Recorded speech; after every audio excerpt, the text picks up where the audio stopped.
ব্যবসায়ী নাসির উদ্দিন মাহমুদকে মারধর, ভাঙচুর ও ভয়ভীতি দেখানোর মামলায় আলোচিত নায়িকা পরিমণি ও তার কস্টিউম ডিজাইনার জুনায়েদ বগদাদি জিমির বিরুদ্ধে চার্জ গঠনের আদেশ দিয়েছেন আদালত। একই সঙ্গে তারা এদিন আদালতে উপস্থিত না হওয়ায় তার বিরুদ্ধে গ্রেপ্তারি পরোয়ানা জারি করেছেন আদালত। রোববার ঢাকার senior judicial magistrate Mohammad Junaid আসামি পক্ষের সময় আবেদন নামঞ্জুর করে এ আদেশ দেন। আদালতে আদেশের পর আগামী ২০ মার্চ সাক্ষ্য গ্রহণের তারিখ ধার্য করেছেন। পরিমণির আইনজীবী নীলাঞ্জনা রিফাত এ তথ্য নিশ্চিত করেন। তিনি বলেন, এদিন মামলাটি চার্জ শুনানির জন্য ছিল। অসুস্থ থাকায় পরিমণি আদালতে হাজির হতে পারেননি। অপর আসামি জিমির পক্ষেও সময় আবেদন করা হয়। আদালত সময়ে আবেদন নামঞ্জুর করেন।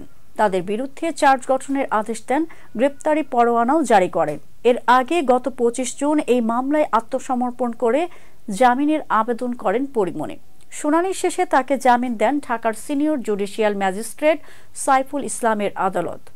গত বছরের ১৮ মার্চ ব্যবসায়ী নাসিরের করা এই মামলায় তদন্ত কর্মকর্তা পুলিশ ব্যুরো অব ইনভেস্টিগেশনের ঢাকা জেলার পরিদর্শক মোহাম্মদ মনির হোসেন ঢাকার চিফ জুডিশিয়াল ম্যাজিস্ট্রেট আদালতে পরিমণি ও তার কস্টিউম ডিজাইনার জুনায়েদ বগদাদি জিমির বিরুদ্ধে প্রতিবেদন দাখিল করেন। প্রতিবেদনে উল্লেখ করা হয়, পরিমণি ও জিমির বিরুদ্ধে মারধর ও ভয়ভীতি দেখানোর অভিযোগের সত্যতা পাওয়া গেছে।